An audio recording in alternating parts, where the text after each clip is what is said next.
সুপ্রিয় দর্শক শ্রোতা, আসসালামু আলাইকুম। দেশ অথবা দেশের বাইরে থেকে প্রিয় বন্ধুগণ, ঠিক এই মুহূর্তে যেখান থেকে বাস্তব জীবনের গল্প শোনার জন্য আমার সঙ্গে যুক্ত হয়েছেন, আমি আপন আর যে আপন জীবনের গল্পের ১৬৪০তম পর্বে আপনাকে প্রতিদিনের মতো স্বাগতম জানাচ্ছি। বন্ধুগণ, আজ আমি আপনাকে শোনাবো বন্দনগরীর চট্টগ্রামের ভাই শিল্পপতি মোহাম্মদ আকবর হোসেনের জীবনের এক আজব বাস্তব জীবন কাহিনী। বন্ধুরা, আজকের গল্পের টাইটেল, কেন অন্ধ জুলেখাকে বিয়ে করে কোটিপতি আকবর।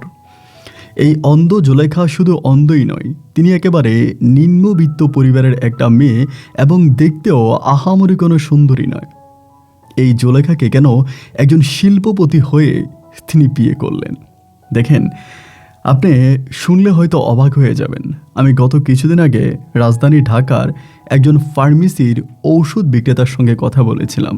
আমি অনেকে দেখে জিজ্ঞেস করলাম যে, ভাই আপনি বলেন তো, আপনার এই ফার্মেসিতে সবচেয়ে বেশি ঘুমের ওষুধ কারা কিনে? সে আমাকে আঙ্গুল দিয়ে দেখিয়ে দিল, ভাই অমুক বিল্ডিংয়ের মালিক, তমুক শিল্পপতি, তমুক সরকারি চাকরিজীবী। মানে উনি যাদের নাম বলতেছে, যে কিছু মানুষ আছে যারা প্রতিনিয়ত তার কাছ থেকে ঘুমের ওষুধ নিয়ে খাচ্ছে, এবং সেই মানুষগুলো আমাদের সমাজে উচ্চ শ্রেণীর মানুষ, আমাদের সমাজে অর্থবিত্তশালী মানুষ। আমি জিজ্ঞেস করেছিলাম, নিম্ন আয়ের বা নিম্নবিত্ত মানুষরা কি আপনার দোকান থেকে ঘুমের ওষুধ কিনে? তিনি বলে, হ্যাঁ কিনে, তবে তারা খুবই কম, হয়তো 100-তে 1 থেকে 2 জন। আর যারা শিল্পপতি তারা প্রায় 90-80% মানুষ ঘুমের ওষুধ খেয়ে ঘুমাতে হয়। কিন্তু কেন ভাই? আমাদের এই দেশে একটা সময় প্রচুর অভাব ছিল, আমাদের ঘরে খাবার ছিল না, ক্ষুধার জ্বালায়, ক্ষুধার যন্ত্রণায় মানুষ আত্মহত্যা পর্যন্ত করেছে। কিন্তু আমার জানা মতে এখন তো এমন কোনো ফ্যামিলি নাই যে ফ্যামিলিতে ভাতের অভাব আছে। তারপরেও কেন মানুষ ঘুমানোর জন্য ঘুমের ওষুধ খায়? কেন খায় সেটাই জানাবো আজকের এই গল্পে। আশা করব শুরু থেকে শেষ পর্যন্ত জনাব আকবর সাহেবের এই বাস্তব গল্পটা আপনার প্রত্যেকে আমার মুখে শুনবেন, এবং গল্প শেষে ঠিক আপনার মতো করে একটা মন্তব্য কমেন্ট বক্সে লিখবেন। ধন্যবাদ সবাইকে। সুপ্রিয় দর্শক বন্ধুরা, আসসালামু আলাইকুম। আমার নাম মোহাম্মদ আকবর হোসেন, আমার বাড়ি বন্দনগরীর চট্টগ্রাম। বন্ধুগণ, আমি আমার জীবনের গল্পটা শুরু করার শুরুতে আপনাদেরকে আমার পরিবারের সম্বন্ধে জানিয়ে রাখি। আমার পরিবারে আমি আছি, আমার বাবা আছে, মা আছে, রয়েছে আমার দাদা দাদি সহ আমার বড় 2টা ভাই আর বড় একটা বোন। আমরা টোটাল 3 ভাই 1 বোন। আমাদের পরিবারটা চট্টগ্রাম শহরের অদূরের কোনো এক অজপাড়া গায়ের এক উচ্চ মধ্যবিত্ত পরিবার। আমার বাবা একজন পেশায় ছোটোখাটো ব্যবসায়ী। আমাদের রয়েছে মাছের ব্যবসা সহ গ্রামীণ অনেক ছোটোখাটো ব্যবসা। আমার বাবার সঙ্গে আমার বড় 2 ভাই বাবার ওই ব্যবসা দেখাশোনা করত। ছোটোবেলা থেকে আমি পরিবারের এক গজব ছিলাম। আমি ঠিকমতো পড়াশোনাও করিনি। প্রাইমারি স্কুল জীবনে আমি শিক্ষা জীবনের সমাপ্তি ঘটাই। আমার বড় যে 2 ভাই আছে তারা বাবার ব্যবসার উন্নতি করার জন্য রাত দিন বাবার সঙ্গে পরিশ্রম করে, কিন্তু আমি রাত দিন শুধু সুযোগ খুঁজতে থাকি, কবে বাবার ব্যবসা থেকে, বাবার দিঘি থেকে বড় একটা মাছ উঠানো যাবে, কবে বাবার ট্যাগ থেকে টাকা চুরি করানো যাবে, অথবা কবে বাঁশ মুড়া থেকে 2টা বাঁশ বিক্রি করা যাবে। আমি শুধুমাত্র এই চিন্তাভাবনাই করতাম। এরকম করতে করতে মোটামুটি আমি প্রায় অনেকটাই বড় হয়ে যাই। একটা পর্যায়ে আমার মা আমার উপরে ভীষণ বিরক্ত হয়ে যায়। বাবা মা সহ ভাই বোন প্রত্যেকে আমার উপরে বিরক্ত, কেউ আর ঠিকমতো আমার সঙ্গে কথা বলে না। এমন করতে করতে একটা সময় আমার মা আমাকে বলল যে, তুই কি কখনো ভালো হবি না? আমি আমার মাকে বললাম, আমি তো ভালোই আছি, তোমার স্বামী, তোমার ছেলে, তোমার মেয়ে, তারা কেউ আমাকে দেখতে পারে না, আমি তো খারাপ কোনো কিছু করছি না। আমার মা বলে, তুই গ্রামে যা করে বেড়াচ্ছিস এর কি কোনো অশেষ আছে? এক পর্যায়ে মা আমারে বলল, তোর বড় মামা খুব কষ্টে আছে, কিছুদিনের মধ্যে সে তার দিঘির মাছ বিক্রি করবে। আমার বড় মামাও আমার বাবার সঙ্গেই আগে ব্যবসা করত, এখন বড় মামা তার এলাকাতে গিয়ে নিজে নিজে ব্যবসা করে। আমার বাবা আমাদের এলাকার সবচেয়ে প্রাচীন একজন মাছ ব্যবসায়ী। আমার মা বললো, একটা কাজ কর, তোর বড় মামার কাছে চলে যা, এবং তোর মামার ঘেরে কিছুদিন পরে মাছ বিক্রি করবে, মানুষ নাকি জাল দিয়ে মাছ ধরে নিয়ে যায়, তুই একটু তোর বড় মামাকে সাহায্য কর। এটা যখন মা বললো, আমি আবার আমার নানা বাড়িকে খুব পছন্দ করতাম, আমার নানা বাড়ি ভালো লাগতো। তো আমার আম্মা বলার সঙ্গে সঙ্গে আমি তখন বললাম যে, আমি কি যাব? মা বলে, যা। এর পরের দিনে আমি তখন মামার বাড়ির উদ্দেশ্যে রওনা দিলাম। তো যাওয়ার পরে মামার বাড়ি গেলে কেন যেন আমার মনটা ভাই এমনিতেই ভালো হয়ে যায়, কারণ আমার মামার বাড়িটা অন্য 8-10টা গ্রামের মতো নয়। মানে একটা পাহাড়ের পাশের একটা গ্রাম এবং খুবই সুন্দর পরিবেশ, দেখলে মনে হয় যেন ছোটোখাটো একটা কাশ্মীর ওখানে। তো এই নানার বাড়িতে গেলাম, যাওয়ার পরে মামার যে মাছের ঘের আছে সেই ঘেরটা আমাদের ওই নানার বাড়ি থেকে মানে মামার বাড়ি থেকে বেশ খানিকটা দূরে। তো মামা আমাকে ওখানে নিয়ে গেছে, নিয়ে গিয়ে বলে যে দেখ, আমি হয়তো মাসখানেকের ভিতরে মাছ বিক্রি করব, কিন্তু এখন মাছগুলা বেশিরভাগ মানুষ চুরি করে নিয়ে যায়, রাতের বেলায় জাল দিয়ে বা চল দিয়ে এভাবে ওভাবে ধরে নিয়ে যায়। আমি কি করবো ঠিক বুঝতেছি না। আমি তখন মামারে বললাম যে মামা, আমি একটা কাজ করি, আমি নিলে এখানে পাহারা বসাই। তো মামা বলে যে আশেপাশে তেমন কোনো বাড়িঘর নাই, তবে এইটা থেকে একটু দূরে একটা সরকারি জায়গার ভিতরে একটা বাড়ি আছে।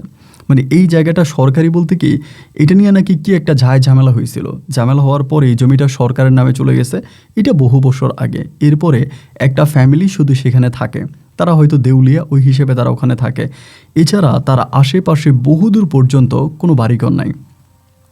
আমার মামা বলে, তুই কি থাকতে পারবি ওখানে, রাতে পাহারা দিতে পারবি? আমি বললাম কেন পারবো না, অবশ্যই পারবো। একথা বলার পরে মামা তখন করলো কি, ওই মাছের ঘেরের পাশেই আমি রাত যাপন করার জন্য একটা ছোট্ট ঝুপড়ি ঘর আমাকে বানিয়ে দিল। আমি তখন করলাম কি, ওই ঝুপড়ি ঘরে রাত যাপন করতে শুরু করি। রাতের বেলা আমি ঠিক ঘুমাতাম না, দিঘির চারপাশটায় হেঁটে হেঁটে বেড়াইতাম, বাঁশি হুঁসাল দিতাম, বা আমি যে দিঘিতে পাহারায় আছি বা ওই পুকুর পাহারা দিচ্ছি, এটা যেন চোরেরা বুঝতে পারে। এই জন্যে আমি আমার সুর বাজাতাম বা ঘুরতাম। তো আমার না ভাই ছোটোবেলা থেকে বাঁশি বাজানোর একটা প্ররোচনা ছিল, মানে আমি বাঁশি বাজাতে খুব পছন্দ করতাম, ভাল লাগতো। তো হলো কি, আমি করতাম কি, যেহেতু রাতের বেলায় আমি এটা পাহারা দিতাম বা আমার আনুষঙ্গিক অন্য কোনো কাজ ছিল না, এই জন্য আমি কিছু বাঁশি কিনে নিই এবং আমি তখন রাতের বেলায় ওই এরিয়ার ভিতরে শিমুল বাতাসের আমার বাঁশির সুরটা বাসিয়ে দেই।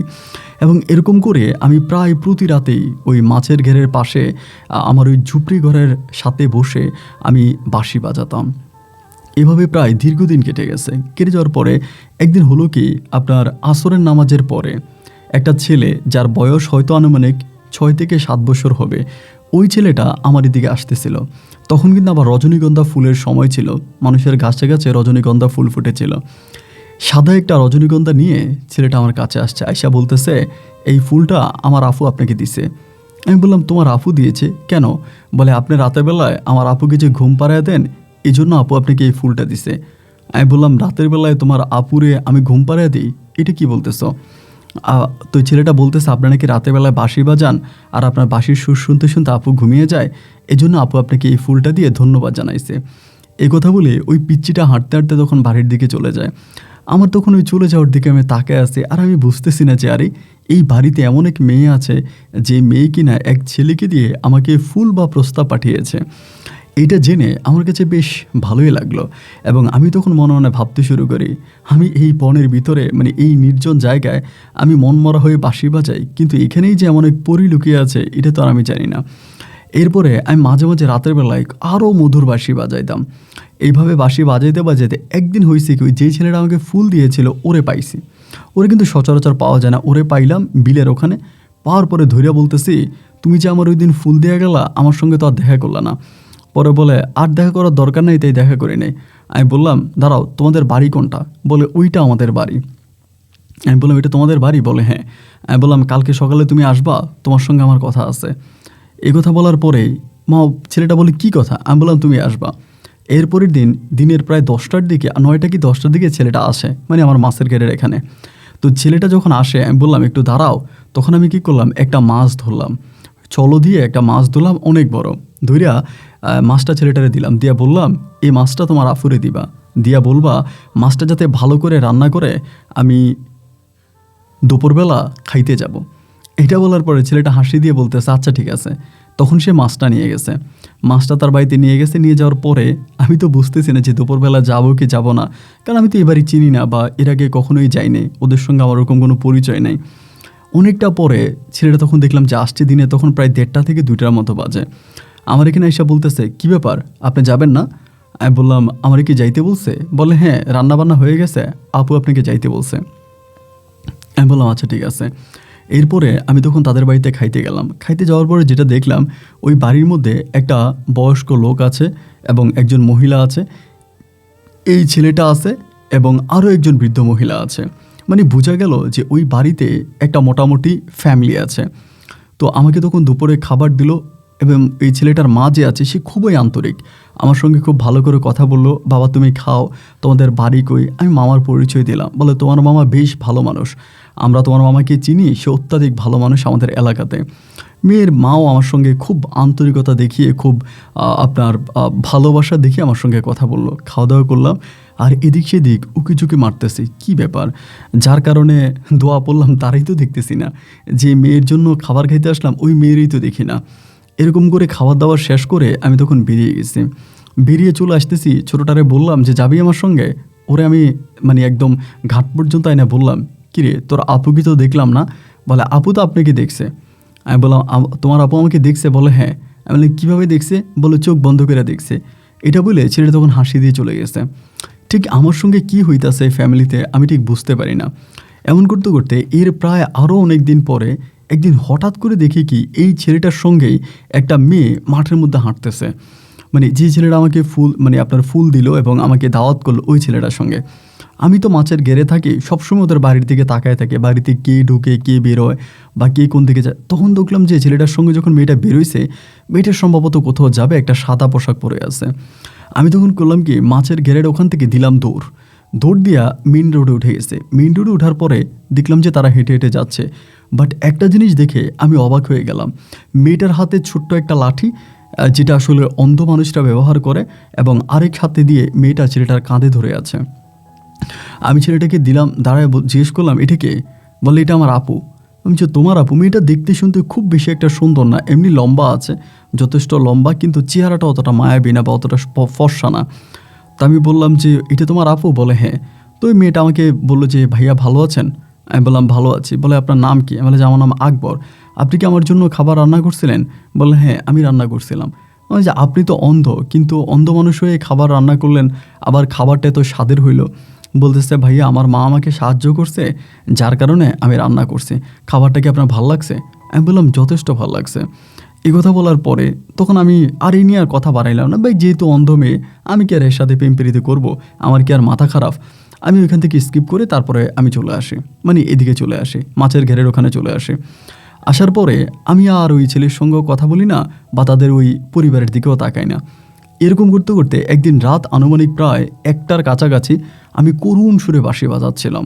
সেদিন আমার মনটাও আসলে ভালো ছিল না।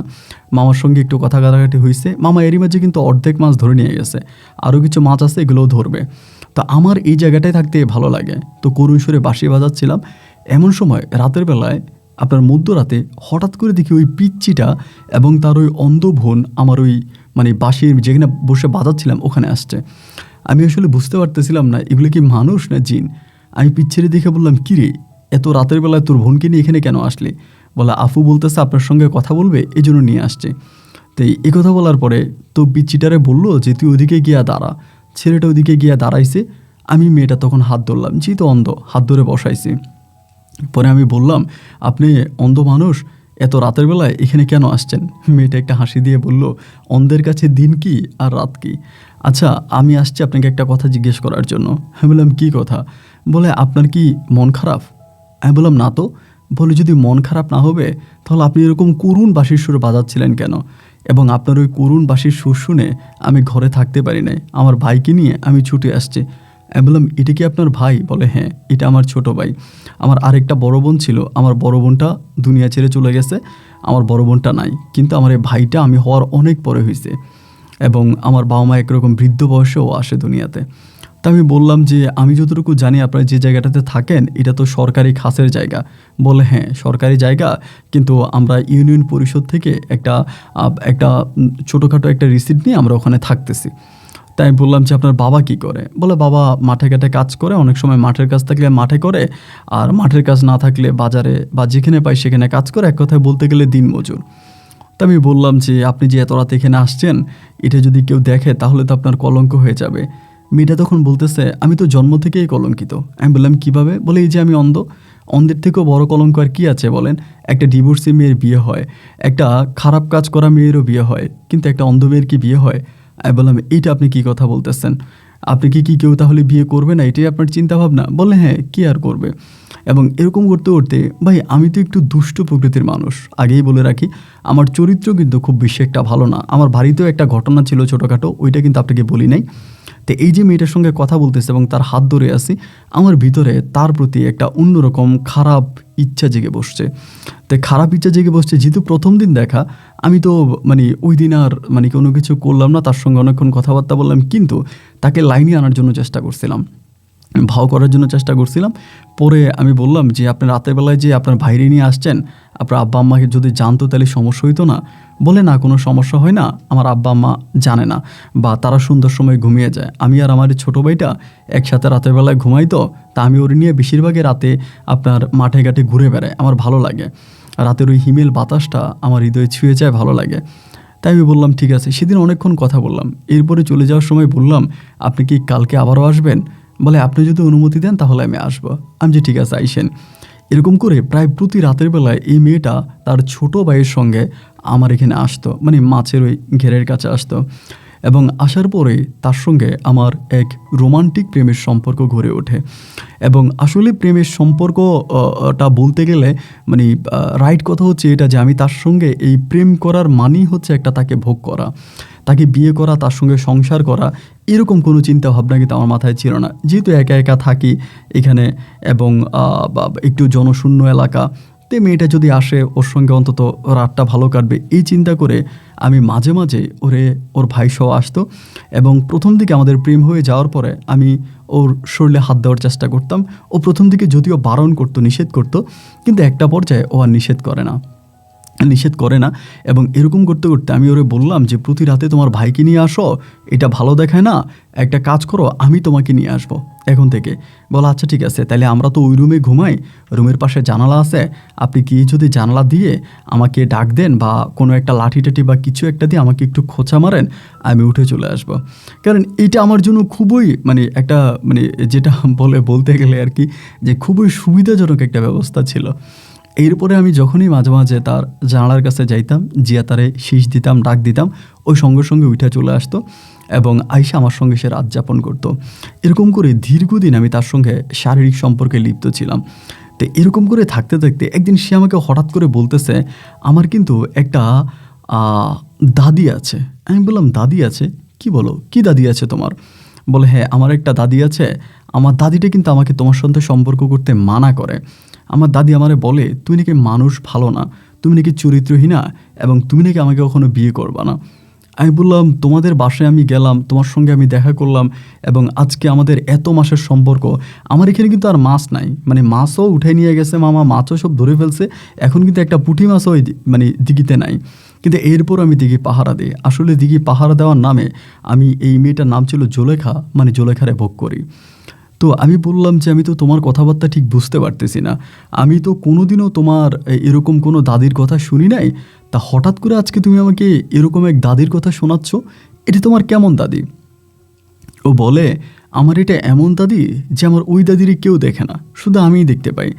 আমি যে মানি, এটা তুমি কি বলো? বলে হ্যাঁ, এটা আমার দাদির বান্ধবী, তো এই জন্য আমি দেখি আর আমার দাদি দেখে, আর কেউ দেখে না। তো আমি একটু ভয় পেয়ে গেছিলাম তখন, যে আল্লাহ এটা কী বলে। তো আমি বললাম যে মানে এটা তোমার মানে আসলেই কি? আমাকে বলে এটা আমার দাদি, এরকম করে ও কথা বলে। তো এরপর আমি আসলে মোটামুটিভাবে বুঝে যাই যে তার সঙ্গে একটা মানে জিন বা এরকম খারাপ কিছু একটা জিনিস তার সঙ্গে আছে, এবং এটা সে নিজেই স্বীকার করে। এবার আমি খুব ভয় পেয়ে যাই, কারণ ওই দিন সে আমাকে এমন কিছু কথা বলে যেগুলো ছিল আমার একেবারে মনের কথা, যে প্ল্যানিং করে আমি তার সাথে সম্পর্ক করেছিলাম, যে তাকে ভোগ করা এবং একটা পর্যায়ে তাকে ছেড়ে দেওয়া, এই কথাগুলোই কিন্তু সে আমাকে সেদিন বলল। তার মানে তার ওই কথিত দাদি বা জিনের দাদি, এটি কিন্তু সত্যি। তখন থেকে আমি তাকে স্কিপ করতাম, তার সঙ্গে ঠিকমতো কথা বলতাম না, দেখা করতাম না, বা তার কাছ থেকে আমি খুব দূরে দূরে থাকতাম, কারণ আমি তো ভাবি যে আমার একটা ক্ষতি হয়ে যেতে পারে। এভাবে প্রায় দীর্ঘদিন কেটে গেছে। কেটে যাওয়ার পরে আমি সেখান থেকে করলাম কি, আমাদের বাড়িতে চলে আসছে, মানে আমার নানার বাড়ি থেকে ওই মেয়ের সঙ্গে সম্পর্ক শেষ। ওই দাদির কথা যেদিন বলছে, এরপর থেকে আমি আর মানে এর কাছে আর আমি আর যাইনি, আমি বাড়িতে চলে আসছি। তো ইতিমধ্যে আমার ভাই বোন মোটামুটি সবার বিয়ে হয়ে যায়, আমি সবার ছোট ছিলাম। বাড়িতে আসার পরে আমার মামা কি আমার নানু কে আমার মা বাবাকে এমন একটা বুদ্ধি দিয়ে দিল ভাই, আমি বাড়িতে আসার সঙ্গে সঙ্গে আমার আব্বা আম্মা সিদ্ধান্ত নিয়ে নিছে যে তারা আমাকে বিয়ে করাই দিবে। আর নাকি ওই জুলেখার সঙ্গে যে আমার কোনো একটা সম্পর্ক ছিল, এইটা কোনো না কোনোভাবে লিক হয়ে গেছে, তাও কিন্তু আমি জানি না। বাড়িতে আসার পরে আমার আব্বা আম্মা দুজনেই বলতেছে যে তোরে বিয়ে করাই দিব, তোর ভাই বোন সবার বিয়ে হয়ে গেছে, এবং বিয়ে করাই দিলে তুই সংসারী হবি, সংসারের প্রতি তোর মায়া বাড়বে, তুই ঠিক হয়ে যাবি, এজন্য তোকে বিয়ে করাই দিব। আমি আমার আব্বা আম্মাকে বলতেছি আমি কোনো কামাই রুজি করি না, আমার কোনো ইনকাম নাই, এরপরে তোমরা আমারে কি বিয়ে করাবা, আমি এখন বিয়ে করব না, আমার এখনও মানে ওরকম কোনো ইনকাম নেই, আমি বিয়ে করে বউরে খাওয়াবো কে। এর ভিতরে আমার মানে এক ভাবি আছে আর কি আমাদের বাড়ির মধ্যে। ভাবি তখন আমারে বলা, আকবর বিয়ে করবা কি করবা না এটা হচ্ছে তোমার ইচ্ছা, তোমার মন চাইলে বিয়ে করবা, না চাইলে নাই, তবে তোমার আব্বা মা তোমার জন্য যেই মেয়েটা ঠিক করছে তোমাকে বিয়ে করানোর জন্য, ওই মেয়েটারে একটা নজর দেখে আইসো। আমি তখন বললাম, ভাবি এটা আপনি কি বলেন, যেহেতু আমি বিয়ে করব না তাহলে তো আমার মেয়ে দেখার প্রশ্নই আসে না। ভাবি আমাকে বলে, বিয়ে করবা না এটা ঠিক আছে, তবে মেয়ে দেখলে হয়তো তোমার সিদ্ধান্তের পরিবর্তন ঘটতে পারে, এই জন্য বলি কি যে অন্তত একটাবার মেয়েটা দেখে আসো। তো ভাবির কথা শুনে আমি মানে মোটামুটি অনেকটা রেগে গেছি, দূর ছাই, আমি বিয়ে করব না, আমার কিসের মেয়ে দেখাবে। এরকম করে সময়টা কাটতে কাটতে একটা পর্যায়ে আমার আব্বা আম্মাও বলতেছে, আমার ভাবিও বলতেছে যে মেয়েটা তুমি একটাবার দেখো, বিয়ে না করলে নাই। পরে আমার কাছে মনে হলো কি, আরে আমি বিয়ে করি বা না করি, ভাবি যেহেতু এরকম করেই বলতেছে বা সবাই বলতেছে মেয়েটা অনেক সুন্দর, তাহলে অন্তত আমি একটাবার মেয়েটা দেখে আসি, কেন তারা এতটা প্রশংসা করে, আমি না হয় আমার দু চোখ দিয়ে একটু দেখি। এই চিন্তা ভাবনা করার পরে তখন আমি আমার আব্বা আম্মাকে বললাম যে ঠিক আছে, আমি আগে মেয়ে দেখব, এরপর যদি মেয়ে আমার পছন্দ হয় তাহলে আমি বিয়ে নিয়ে কথাবার্তা বলবো। যথারীতি আমার আব্বা আম্মা তখন আমাকে মেয়ে দেখাইতে নিয়ে গেছে। কিন্তু যখনই ভাই মেয়ে দেখাইতে নিয়ে গেছে, আপনি বিশ্বাস করবেন না, মেয়ে দেখে সঙ্গে সঙ্গে মানে আমি জাস্ট মানে এক নজর দেখার পরে, মেয়েটাকে এক নজর দেখার পরে আমি খুব মানে অসম্ভব রকমের সুন্দর। তা আমি চিন্তা করছি, এমন সুন্দর একটা বউ যদি পাই তাহলে জীবনে আর কী লাগে। তো আমি সত্যি কথা বলতে আমার ভাবির কথা মতো মেয়ে দেখে সঙ্গে সঙ্গে আমি রাজি হয়ে গেছি। মানে মেয়েটা দেখে আমার খুব ভালো লেগে গেছে, মানে আমি রাজি হয়ে গেছি। তো এরপরে পারিবারিকভাবে তখন বিয়ের দিন তারিখ ঠিক করা হয়েছে, মানে বিয়ের দিন তারিখ ঠিক করছে আমার আব্বা আম্মা মিল্লা। তো যখন বিয়ের দিন তারিখ ঠিক করা হয়েছে, সব কিছু ঠিকঠাক হয়েছে, আমার মানে আমি যেদিন মেয়ে দেখে আসছি তার 15 দিন পরে আমার বিয়ে। তো বিয়ের প্রায় কিছুদিন আগে, 5-7 দিন আগে হঠাৎ করে একদিন রাতের বেলায় আমি একটু অন্যরকম স্বপ্ন দেখলাম। স্বপ্নটা কীরকম দেখলাম ভাই, আমি স্বপ্নে দেখলাম এইটা যে জুলেখা আমাকে বলতেছে, তুমি না আমাকে কথা দিয়েছিলা যে আমাকে ছাড়া কাউকে বিয়ে করবা না, আর আজকে তুমি বিয়ে করে ফেলতেছো, আর সেটাও আমাকে জানাইলা না। এরকম করে সে আমাকে স্বপ্নে দেখাচ্ছে, এবং স্বপ্নে দেখিয়ে সে খুব কান্নাকাটি করতেছে, এরকমভাবে কান্নাকাটি করে, এবং কান্নাকাটি করতে করতে একটা পর্যায়ে আমার তখন রাতের বেলায় ঘুমটা ভেঙে যায়। ঘুমটা ভেঙে যাওয়ার পরে সে রাতে আমার জুলেখার কথা খুব মনে পড়ে। আসলে এই মেয়েটা এইরকম একটা মেয়ে ছিল ভাই, আমি ঠিক যখন যা বলতাম ও তাই শুনতো, আমার কথার বাইরে ও কিচ্ছু করতো না। আমি যদি বলতাম জুলেখা এখানে বসে থাকো, ও বসে থাকবে, জুলেখা তুমি এটা করো, ও এটা করবে, মানে এতটাই আমাকে বুঝতো যা আসলে আমার কল্পনাকেও হার মানায়। আমি তখন মনে মনে চিন্তা করতেছি যে আমি এত ভালো একটা মেয়ে, অথচ এই মেয়েটার সঙ্গে আমি এইভাবে বেমানি করতেছি।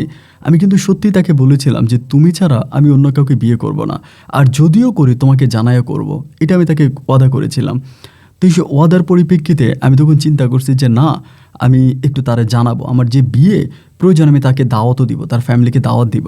মানে হঠাৎ করে ভিতরে এই চিন্তা ভাবনাটা যে কেন আসছে, এটা আমি ভাই আজও বুঝতে পারলাম না, মানে এই হিসাবটা আমি আজও মিলাইতে পারলাম না। এরপরে আমি আমার নানার বাড়িতে দাওয়াত দেওয়ার জন্য গেছি। আমার নানু বাড়িতে যদিও তারা বিয়ের খবর আগেই পাইছে, তারপর আমি তাদেরকে দাওয়াত দিব, আমার তো একটা দাওয়াত দেওয়ার নিয়ম আছে। তাই আমি তখন আমার মতো করে দাওয়াত দিতে গেছি। আমার নানা নানি আছে, মামারা আছে, মামিরা আছে, মামাতো ভাই বোন সবাইরে দাওয়াত দিছি। দাওয়াত দেওয়ার পরে আমি অপেক্ষা করতেছি জুলেখারে পাওয়ার জন্য। তখন তো ভ্যাস হলে তো মোবাইল ফোন টোন ছিল না, ওর সঙ্গে আমার ওরকম কোনো যোগাযোগ হতো না। তো তার বাড়ির আশেপাশে ঘুরতেছি, কিন্তু আমি ওরে পাইতেছি না। আসরের নামাজের কিছুক্ষণ পরে হঠাৎ করে তার ওই ভাইটারে পাইলাম, ওই একটা ছাগল নিয়ে বাড়ি থেকে বেরোইছে। ওরে পাওয়ার সঙ্গে সঙ্গে ওরে আমি ডাক দিয়া বলতেছি যে তোমার বোন জুলেখা কই? বলে আপু তো ঘরে, আপু তো আপনার জন্য খুব কান্না করছে, আপনি আমার আপুরে না বলে চলে গেছেন, আপু মনে খুব কষ্ট পাইছে। আমি বললাম আচ্ছা ঠিক আছে, আমি তোমার আপুর সঙ্গে একটু দেখা করতে চাই, কখন দেখা করতে পারবো?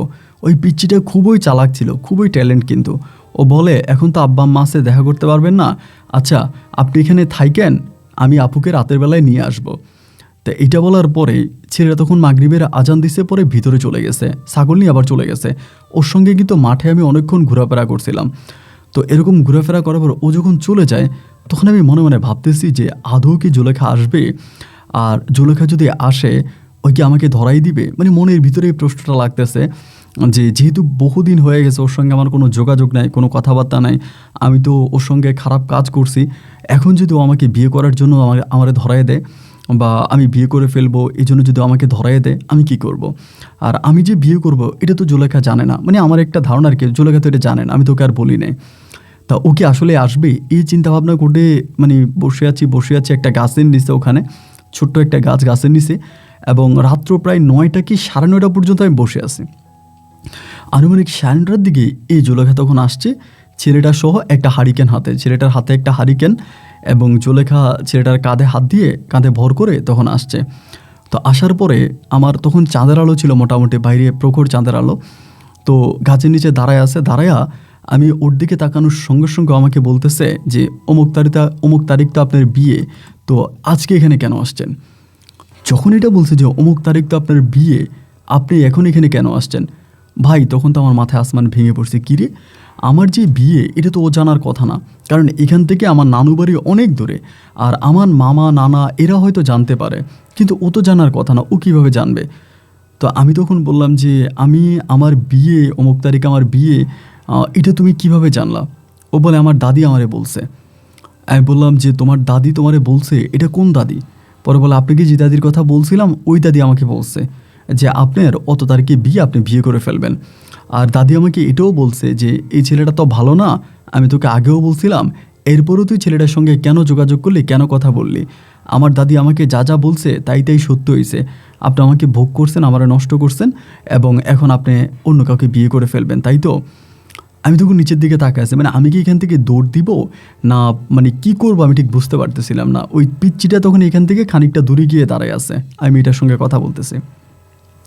পরে আমি চিন্তা করলাম যে যাই হোক যেটাই হোক, কথা তো আর বাড়ায়া লাভ নাই। আমি তখন খুব করুণভাবে তার দিকে মানে তার হাতটা ধরে বলতেছি যে জুলেখা, আসলে আমি খারাপ মানুষ এটা ঠিক আছে, তোমার কোন দাদি তোমাকে কি বলছে ওটা তার আমি জানি না, আর তুমি যে দাদির কথা বলতেছো এটা তো অলৌকিক এক দাদি, মানে এটা তো আমার কাছে মনে হয় জিন পরি। তো যাই হোক জুলেখা, আমি তোমাকে একটা কথা বলি, আমি তো বিয়ে করে ফেলতেছি, এই জন্য আমি মানে তোমাকে কি বলবো, আমার নিজের অনেকটা খারাপ লাগতেছে। আর সবচেয়ে বড় কথা কি জুলেখা জানো, যে তুমি একজন অন্ধ এবং একজন প্রতিবন্ধী, সো এইভাবে একটা মানুষকে আমি কখনোই বিয়ে করতে পারি না, আর আমার পরিবার কখনোই এটা মেনে নেবে না।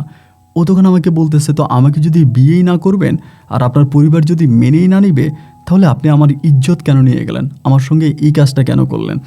এবং ওর এই প্রশ্নটা যখন আমাকে করছে ভাই, আমি তখন একেবারে নত হয়ে গেছি, মানে আমি আর কি বলবো। আমি তখন বললাম জুলেখা, এটা তুমি ঠিক বলছো, এটা আমি অন্যায় করছি, এবং এই অন্যায় করেছি বলেই কিন্তু আজ আমি তোমার কাছে এসেছি, যেহেতু আর কয়েকদিন পরে আমার বিয়ে, তাই আমি তোমার কাছে ক্ষমা চাইতে আসছি যে তুমি আমাকে ক্ষমা করে দাও, এবং আমি আমাকে তুমি মাফ করে দাও, এবং আমার জন্য তুমি দোয়া করো। ও আমাকে বললে, হ্যাঁ আমি জানি আপনার বিয়ের দিন তারিখ কবে হয়েছে, কি হয়েছে, এবং আপনার বউ আমি দেখছি, আপনার বউ কিন্তু অনেক সুন্দর। আচ্ছা তুমি কিভাবে দেখলা, তুমি তো চোখেই দেখো না। ও বলে, আমি অনেক কিছুই দেখি, আমার দাদি আমাকে দুনিয়ার অনেক কিছুই দেখাইছে, এবং আমার দাদি আমাকে আপনাকেও দেখাইছে, আপনিও কিন্তু দেখতে অনেকটা সুন্দর, এবং আমি কিন্তু আপনাকেও দেখছি। মানে ভাই ওরে আধ্যাত্মিক কথাবার্তাগুলো শুনে আমি সিরিয়াসলি তখন অবাক হয়ে যাচ্ছিলাম, কী রে এগুলি কী বলে? ও নাকি আমাকেও দেখছে এবং ওর দাদি নাকি আমাকেও দেখাইছে, মানে ওর কথাবার্তাগুলো আমি ঠিক তখন বুঝতে পারতেছিলাম না যে ওটি কী বলে। তারপর আমি কোনো কিছু মানে কথা বাড়াইলাম না, বাড়াইয়া বললাম যে জুলেখা, আমি তাহলে চলে যাই, এবং আমার যেহেতু বিয়ে আমি আর এখানে সময় নষ্ট না করি, তুমি আমাকে মাফ করে দিও, এবং ইনশাল্লাহ তুমি দেখে নিও যে তোমার থেকেও আমার থেকেও ভালো ছেলের সঙ্গে তোমার বিয়ে হবে। ও তখন বলে যে না, আপনার থেকেও ভালো ছেলের সঙ্গে আমার বিয়ে হবে না, আপনার সঙ্গে আমার বিয়ে হবে। এই কথাটা বলার পরে আমি আরও ভয় পেয়ে যাচ্ছি যে ওগুলো কী বলে, মানে খুব আজগুবি কথাবার্তা বলে। এরপরে বললাম যে জুলেখা ঠিক আছে, তুমি তোমার ভাইরি নিয়ে বাড়িতে যাও, আমি তাইলে চলে যাই। ও তখন আমাকে বলে কি যে আপনি যে আমাকে ছেড়ে চলে যাচ্ছেন বা অন্য কাউকে বিয়ে করবেন বা আপনার কয়েকদিন পর বিয়ে, তো আমার কাছ থেকে কি কোনো গিফট নেবেন না, কোনো উপহার নেবেন না? আমি বললাম যে না, আমার কোনো উপহারের প্রয়োজন নাই, তুমি দোয়া করো এতেই হবে। ও বলে তা কী করে হয়, আপনার বিয়েতে আপনি আমাকে দাওয়াত দেন নাই, তাই বলে কি আমি আপনাকে উপহার দিব না? আমি আপনার জন্য একটা উপহার আনছি। আমি তখন বললাম যে তুমি আমার জন্য কি উপহার আনছো, কি উপহার দিবা? ও বলে হ্যাঁ আমি একটা উপহার আনছি, আমরা তো গরিব মানুষ, আমরা তো বড় লোক না, তো আমি আপনাকে একটা উপহার দিতে চাই। আর আমি বললাম যে আচ্ছা ঠিক আছে, কি উপহার দিবা দাও। পরে আমাকে বলে, এই উপহারটা আমি কোনোদিন দেখি নাই, এই উপহারটা আমি কখনো দেখি নাই, এটা আমার দাদি আমাকে দিছে। আমার যে দাদির কথা আপনাকে বলছি, যে দাদিরই শুধু আমি আর আমার আপন দাদি ছাড়া কেউ দেখে না, ওই দাদি আমাকে এই জিনিসটা দিছে এবং দিয়ে বলছে এটা যাতে আমি কখনো খুলে না দেখি বা এটা যাতে আমি কাউকে না দিই। এটা আমার দাদি আমাকে ভালোবেসে দিয়েছে এবং বলেছে এটা কাউকে না দেওয়ার জন্য। তো আজ আমি দাদির কথাকে অমান্য করে আমি আপনাকে এই জিনিসটা দিচ্ছি এবং এটা কি আমি জানি না, তবে এটা আপনার বিয়ের উপহার আমার তরফ থেকে। যেহেতু আমার দাদি আমাকে এটা এইভাবে দিছে, ওর স্পেশাল কিছু হবে, সো এটা আপনি নিয়ে যান। এই কথা বলে লাল কাপড় দিয়ে পেঁচানো একটা একটা ধলার মতো করে ও আমাকে একটা জিনিস দিছে। এটা খুব ভারী একটা জিনিস দিছে এবং দেওয়ার পরে এটা অনেকটা টেনিস বলের মতো, যে টেনিস বল আছে না যেটা দিয়ে ক্রিকেট বল, অনেকটা লাইক ক্রিকেট বলের মতো এবং আকারে আরও অনেকটা বড়। তো এইটা দিয়েও তখন বলতেছে যে ঠিক আছে আপনি এটা তাহলে নিয়ে চলে যান। তা এইটা দেওয়ার সঙ্গে সঙ্গে আমি তখন এটা তার হাত থেকে নিয়ে আমি হাঁটতেছি। এটা মোটামুটি অনেকটা ভারী। তো এরকম চাঁদের আলো, তো একদম প্রখর চাঁদের আলো। তো অনেকটা দূরে আসার পরে মনে মনে ভাবতেছি যে ব্যাপার কি, আমাকে এটা দিল এবং এটা এতটা ভারী কেন, এতটা ভারী কেন, এটার মধ্যে কি আছে? আমার নিজের মাঝে তখন প্রশ্ন জাগলো যে এটার মধ্যে কি আছে এবং এটা এত ভারী হবার কারণ কি। এরপরে খানিকটা দূরে আসার পরে আমি তখন আস্তে আস্তে করে লাল কাপড়ে পেঁচানো ওই জিনিসটা আমি খুললাম এবং এটা খুলে এটার দিকে তাকায়া আমি জাস্ট অবাক হয়ে গেছি। এতটাই অবাক হয়ে গেছে যে আমি আপনাকে বলে বুঝাতে পারবো না। অবশ্যই আপনি বুঝে গেছেন যে এটা কি, এত দামি একটা জিনিস। ওই কি এটা জেনে শুনে আমাকে দিয়ে দিল?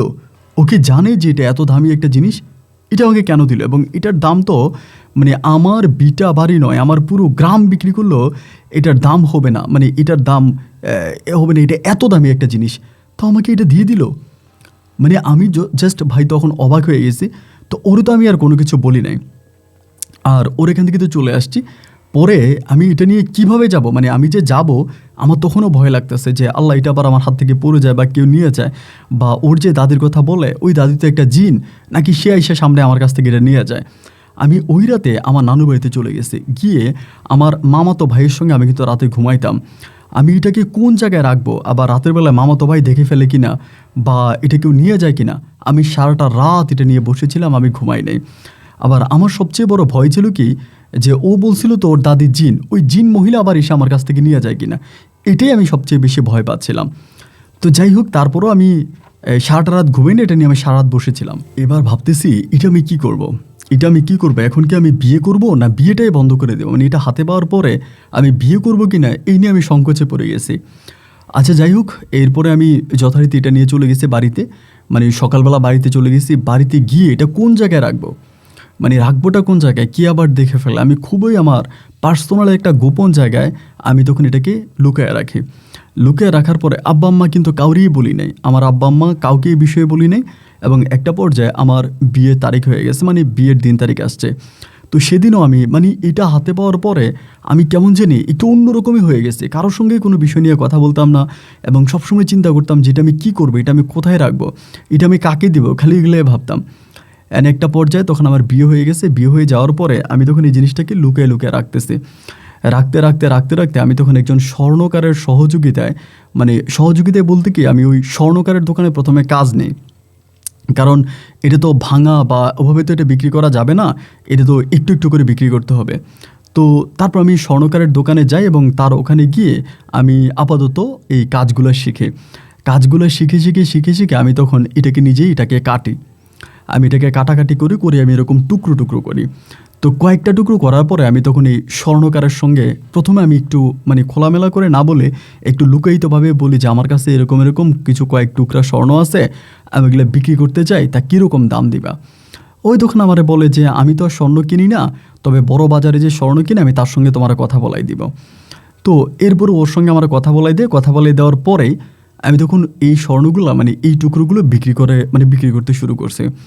এবং আমি খুব টেকনিক্যালি খুব চালাকি করে এই বিক্রি করতেছি। এবং এরকম করতে করতে আলহামদুলিল্লাহ একটা পর্যায়ে আমি মোটামুটি প্রায় অনেক টাকা, আমার তখন আর কোনো অভাব নাই, আমার টোটালি আর কোনো অভাব নেই, আমি তখন একেবারে আঙ্গুল ফুলে কলা গাছ। তো এই বিষয়টা কিছুটা আমার বউ, আমি এরপর যাকে বিয়ে করেছিলাম আর কি, আমার বউ লাকি তখন বিষয়টা কিছুটা আন্দাজ করতে পারে। তো লাকি আমাকে জিজ্ঞেস করছিল যে এই যে এগুলা আপনি কিভাবে পাইছেন বা কি।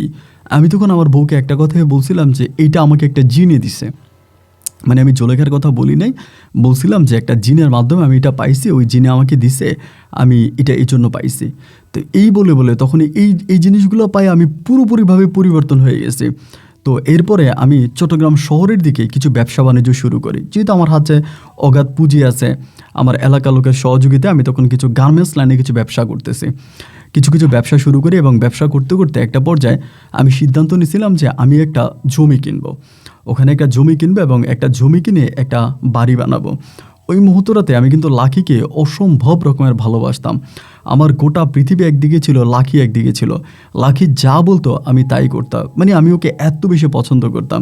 এরই মাঝে আমার ঘরে আমার একটা ছেলে সন্তানও হয়, আমার একটা পুত্র সন্তান হয় এরই মাঝে। তখন এই পুত্র সন্তানটা হওয়ার পরে আমি তখন জমিটা কিনবো। তো জমিটা কিনবো পরে আমি কিন্তু আমার বউকে বলছিলাম যে, আমার বউ আমারে বলছিল যে আমার কিন্তু আবার ছেলে বাবু অনেক পছন্দ। অনেক অনেক পুরুষের হয় না যে মেয়ে পছন্দ, আমার কিন্তু ভাই ছেলে পছন্দ, আমি একটু উল্টা টাইপের মানুষ। তা আমি আমার বউকে বলছিলাম যে যদি আমার একটা ছেলে হয় তাহলে তুমি আমার কাছে যা চাইবে আমি তোমার তাই দিব। এটা আমি আমার বউ লাকিরে বলছিলাম। তো এইটা বলার পরে যখনই আমার একটা ছেলে হয়েছে, ওই তখন আমার বলতেছে যে তুমি তো আমার বলছিলা যে যদি একটা ছেলে হয় তাহলে আমি তোমার কাছে যা চাই তুমি আমাকে তাই দিবা, তুমি কি আসলেই দিবা? আমি বললাম হ্যাঁ, তোমাকে যদি আমি আগে কথা দিয়েছিলাম তাহলে দিব না কেন, অবশ্যই দিব। ও বলে তাহলে যদি দিয়েই থাকো, তুমি এখন চট্টগ্রামে যে বাড়িটা কিনতেছো, যে জায়গাটা কিনতেছো, এই জায়গাটা তুমি আমার নামে কিনো। আমি বললাম যেটা তুমি কি বলতেছো? ও আমাকে বলে হ্যাঁ, তুমি কি আমাকে বিশ্বাস করো না? আমি কিন্তু ভাইয়া মানে ওরা মানে খুব ভালোবাসতাম। আমি বলি যে হ্যাঁ অবশ্যই বিশ্বাস করি। বলি যদি বিশ্বাস করো তাহলে বাড়িটা তুমি আমার নামে কিনো, মানে জায়গাটা আমার নামে কিনো। পরে আমি একটা চট্টগ্রাম শহরের ভিতরে একটা জায়গা কিনি বহু টাকা দিয়ে, মানে এবং বাড়িটা কেনার পরে আমি তখন এই বাড়িতে বিল্ডিং উঠাবো। তো আমি যথারীতি যেহেতু গার্মেন্টস লাইনে ব্যবসা করি, নিজের একটা গার্মেন্টস আছে এবং এই লাইনে ব্যবসা করতেছি, আবার আমার এক্সট্রা অনেক পুঁজি আছে, সব কিছু মিলে আমি তখন ব্যবসা করতেছি, তার পাশাপাশি বাড়িটা নির্মাণ করতেছি। এভাবে আমি প্রায় 4 তলা পর্যন্ত সম্পূর্ণ করে ফেলি। আর এরই মাঝে আমি কিন্তু আর কখনো জুলেখার সঙ্গে যোগাযোগ করি নাই। ওর কাছে গেলে আবার কোন বিপদে পড়ে যায়, ওই যেহেতু ওর সঙ্গে এখন দাদি আছে বলতেছে, ওই দাদিকে দিয়ে আবার আমার কোন বিপদে ফালাই দেয়, এই ভয়ে কিন্তু আমি আর জুলেখার কাছে যাই নাই। আমি তখনই চট্টগ্রাম শহরে ফুললি চলে আসি এবং আসার পরেই আমি এই বাড়ির কাজ করতেছি। একটা পর্যায়ে আমার 4 তলা বাড়ি পুরো কমপ্লিট হয়ে গেছে। তখন আমার একটা গার্মেন্টস এবং পাশাপাশি কিছু দোকানপাটের ব্যবসা আছে এবং এই সঙ্গে আমার হচ্ছে আপনার বাড়িটা আছে। তো আমার ব্যবসা বাণিজ্য থেকে কিন্তু অত বেশি লাভ হয় না। আমি কিন্তু ব্যবসা বাণিজ্যের মানে আপনার এই ইয়েটা অত ভালো বুঝি না, ব্যবসার লাইনটা অত ভালো বুঝি না। কিন্তু তারপরেও যেহেতু পুঁজি আছে, লাভ না হইলেও ওই পুঁজি দিয়ে আমি তখন চালাই যেতেছি। এইভাবে করতে করতে করতে করতে প্রায় অনেক দিন কেটে গেছে। তো তখন আমার এরপরে আমার আরও 2টা মেয়ে হয়। সো আমার একটা ছেলে 2টা মেয়ে। তো বড় ছেলেটা তখন স্কুলে যাইতো, ওর স্কুলে ভর্তি করাইছি। তো স্কুল বাসে করে ওরে পাঠাইতাম, স্কুল বাসে করে ও যাইতো। এটা আসলে খুব খারাপ লাগতো, মানে অনেক সময় বাস আসতো না, বৃষ্টি বা কাদা হলে বাস আসতো না, আবার বাসে করে আমার ছেলে যাইতেও চাইতো না। ওই যে স্কুলে ভর্তি করাইছিলাম এটা মোটামুটি সব বড়লোকের ছেলেরা পড়াশোনা করে। আমার ছেলে আমাকে বলতেছে যে আব্বু আমাদেরকে গাড়ি কিনে দাও। সবার গাড়ি আছে, আমার বন্ধুরা সবাই গাড়ি দিয়ে স্কুলে যায়, আমিও গাড়ি দিয়ে স্কুলে যাবো, তুমি আমার গাড়ি কিনে দাও। তো আমার ছেলে যেহেতু এরকম করে বলতেছে আর মেয়ে 2টাও ছোট, আমি তখন চিন্তা করলাম যে ঠিক আছে তাহলে আমি একটা গাড়ি কিনি। তো আমি তখন একটা গাড়ি কিনছি। তো গাড়ি কেনার পরে আমার বউরে আমি কিন্তু ড্রাইভিং শিখাইছি। আমার বউকে আমি ড্রাইভিং শিখেছি। আমার বউ তখন ড্রাইভ করতো, বাচ্চা নিয়ে যাইতো, আনতো, বা আমি নিজেও একটা সময় ড্রাইভিং শিখে আমি নিজেও ড্রাইভ করি। তো এরকম করে করে মোটামুটি প্রায় আমার ছেলেটা তখন ক্লাস 6 থেকে ক্লাস 7-এ পড়ে। তো বাচ্চারা যখন ক্লাস 7-এ পড়ে, আমার ওয়াইফ তখন স্বাস্থ্য অনেক বেড়ে গেছে। তো নিচে 2টা মেয়ে আছে, এই 2টা মেয়ে আবার স্কুলে পড়ে, মানে ছোটো 2টা মেয়ে আছে ওরা স্কুলে পড়ে। বড় ছেলেটা তখন 6 কি ক্লাস 7-এ পড়ে, এরকম আর কি, স্কুলে পড়াশোনা করে এবং 2টার স্কুল 2 জায়গায়। তো আমার বউয়ের পক্ষে 2টা বাচ্চাকে স্কুলে নিয়ে আসা যাওয়া ওর জন্য খুব কঠিন হয়ে যায় এবং তার পাশাপাশি ঘরে রান্নাবান্না থেকে শুরু করে বাকি কাজও তো বউকে সামলাতে হয়। আমার বউ মোটামুটি অনেকটা হিমশিম খেয়ে যাচ্ছিল, ওর পক্ষে সম্ভব হচ্ছে না যে এতগুলো কাজ একসঙ্গে করা।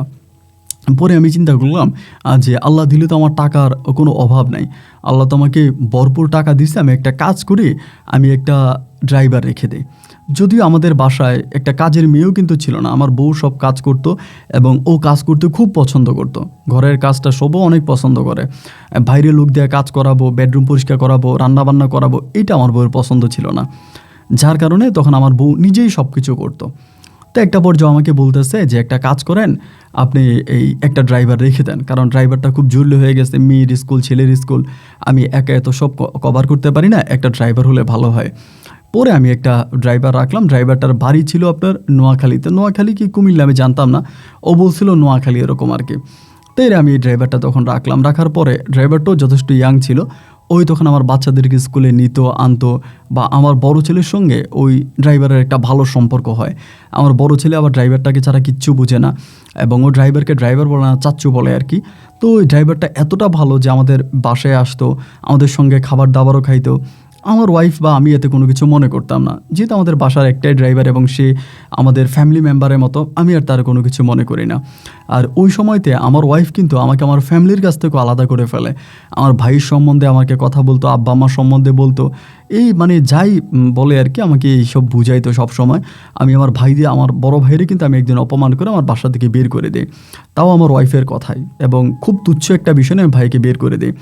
এভাবে আমি আমার পরিবারের মনে অনেক কষ্ট দিই, আমার আব্বা আম্মা যারাই আছে সবার মনে আমি কষ্ট দিই, এবং সবাই আমার সঙ্গে যোগাযোগ বিচ্ছিন্ন করে দেয়, আমার সঙ্গে কথা বলে না, এবং সবাই বলে আমি হঠাৎ করে বড়লোক হয়ে গেছি, এই জন্য আমি আর কাউকে মূল্যায়ন করি না। এই করতে করতে একটা সময় হয়েছে কি, আমি আপনার একটু দেশের বাইরে যাব, আমার ব্যবসায়িক একটা কাজে আমি সিঙ্গাপুরে যাব। তো সিঙ্গাপুরে আমি যাব, সব কিছু ঠিকঠাক করছি, আমি সিঙ্গাপুরে গেছিলাম। সিঙ্গাপুরে যাওয়ার পরেই আমি সিঙ্গাপুরে আপনার 14 দিন ছিলাম। 14 দিন সিঙ্গাপুর থাকার পরে 14 দিন পরে আমি বাড়িতে ফিরে আসছি, বাসা আসার পরে তখন আমি দেখলাম কি, মানে এই গ্যাপটাতে, মানে 14 দিনের গ্যাপে আমার বউ কেমন যেন একটু অন্যরকম হয়ে গেছে। মানে অন্যরকম বলতে কি, যে আমার বাসায় যে ড্রাইভারটা আছে, ড্রাইভারটার সঙ্গে খুব ক্লোজ, এবং এতটাই ক্লোজ যেটা একজন স্বাভাবিক মানুষের দৃষ্টিতে একটু সন্দেহজনকই মনে হবে। আর আমি যেহেতু খারাপ মানুষ ছিলাম একটা সময়, আমি তো বুঝি যে কোনটা কী ধরনের সম্পর্ক। তা আমার বউর এই সম্পর্কটা আমার কাছে তখন ভালো মনে হচ্ছিল না। মানে আমার কাছে তখন মনে হচ্ছিল যে আমার বউ সম্ভবত কোনো পরকীয়ায় লিপ্ত হয়ে গেছে। ড্রাইভারের তার সঙ্গে কথাবার্তা বা আচার আচরণ, ড্রাইভারের সব কিছু তখন বেশ সন্দেহজনকই লাগতেছিল। তা আমি তখন আমার বউরে বললাম যে, তুমি ড্রাইভারের সঙ্গে এতটা কেন মিশো, এবং ড্রাইভারের সঙ্গে এতটা মিশা তো ভালো না, হয়তো আমাদের বাসার ড্রাইভার তো আমাদের রক্তের কেউ না। আমার নিজের ভাইরা যদি বাসায় আসে তুমি তাদেরকে অপমান করে বের করে দাও, আমার আব্বা আম্মাকে অপমান করো, অথচ এটা একজন ড্রাইভার, তুমি তার সঙ্গে এইভাবে মিশো। আমার বউ তখন আমাকে বলতেছে, আমি তো এই ড্রাইভারকে ভাই ডাকছি, আমারে বলে, আমি তো এই ড্রাইভারকে ভাই ডাকছি, ওরে আমি ধর্মের ভাই ডাকছি। তুই যেহেতু বলছে ধর্মের ভাই, আমি তখন আর বিষয়টাতে আর যেটুকু আমার মনে সন্দেহ ছিল আর কি, এই সন্দেহটাও মোটামুটি আমার তখন কাইটে গেছে। কাইটে যাওয়ার পরে আমি চিন্তা করছি যে ঠিক আছে, ও যেহেতু ওর মতো করে করতেছে, ও ওর মতো করে করুক, আমি আর কোনো কিছুতে বাধা দিলাম না। এরকম করে দিন রাত কাটতে কাটতে একটা সময় হঠাৎ করে আমার বউ গর্ভবতী হয়। তখন আমার একটা ছেলে এবং 2টা মেয়ে আছে। এবার যখন ও গর্ভবতী হয়, গর্ভবতী হওয়ার পরেই মানে আপনাকে কি বলবো আর কি, আমার আরেকটা ছেলে সন্তান হয়, এটা আমার 4র্থতম। এবং এই ছেলেটা হওয়ার পরে, আমার ছেলেটা যখন দুনিয়াতে আসার পরে ভাই, আমার ছেলেটার চেহারা আমার কাছে আসার পরে, মানে ছোট সময় তো আসলে বাচ্চাদেরকে ওভাবে চেহারা বোঝা যায় না, কিন্তু তারপরও আমার সন্দেহ লাগতো যেটা আমার ছেলে না। মানে কেন যেন আমার ভিতরে এই সন্দেহটা লাগতো যে না, এটা আমার ছেলে না, আর আমার ছেলে হলে চেহারা এরকম কেন। এরকম করে সময় যত সামনের দিকে যাচ্ছে, বাচ্চাটাও আস্তে আস্তে করে চেহারার পরিবর্তন হচ্ছে। একটা সময় আমি আর কাছে কেন জানি মনে হচ্ছে যে আমার এই বাচ্চার চেহারাটা অবিকল আমার বাসায় যে ড্রাইভার আছে ওই ড্রাইভারটার মতো।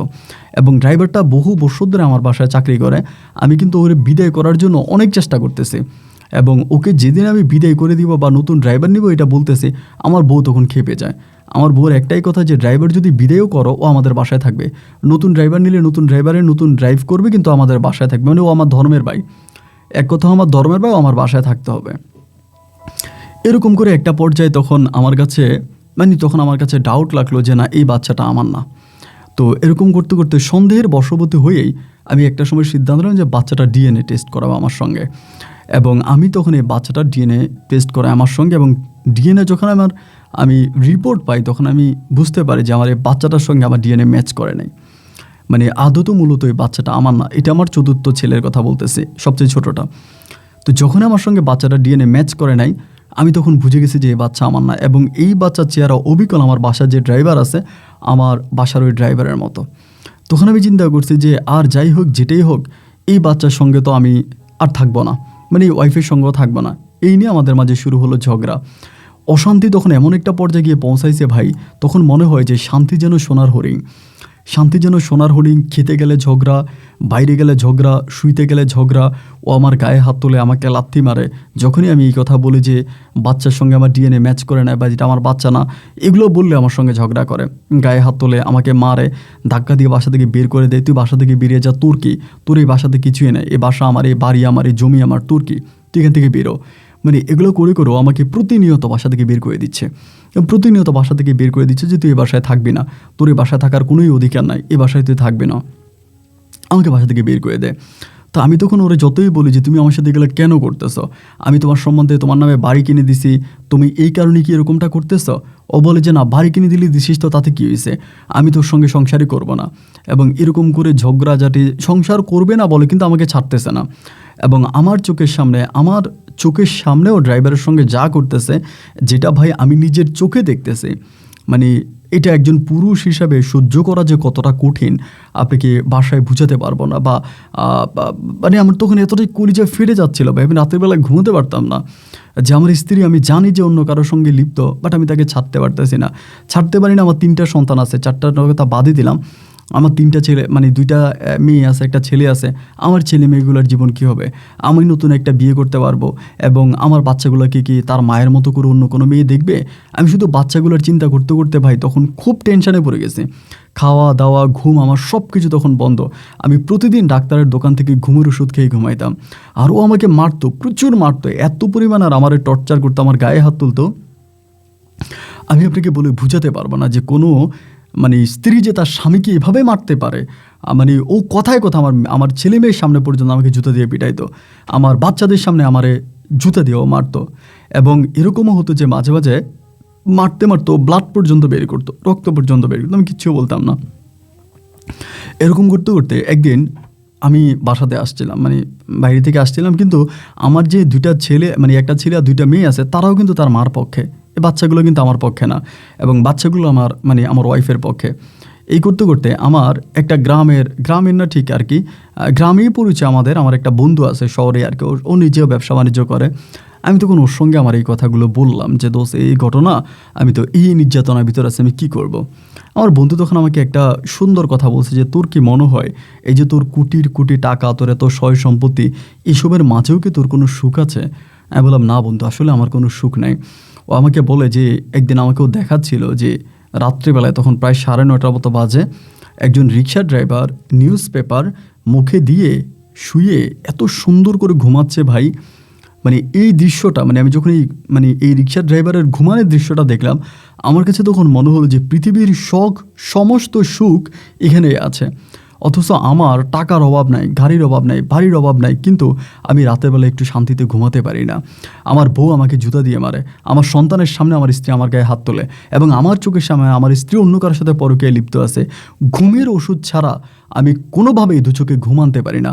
অথচ একজন রিক্সা ড্রাইভার কত শান্তিতে ঘুমাচ্ছে, তার মানে এই রিক্সা ড্রাইভার আমার থেকেও সুখী। আমি তখন সিদ্ধান্ত নিলাম যে বাড়ি বাড়ি বাড়ি বাড়ি আর জায়গা করতে করতে আমি একটা সময় আত্মহত্যা করে মরে যাব। আমার জীবনে যা আছে, যেটা আছে, আমি এই সংসার আর রাখবো না। তো পরে আমি আমার বড় ছেলেকে, মানে আমার যে বড় ছেলে, ওরে বললাম, আমার বড় ছেলের নাম হচ্ছে তন্ময়।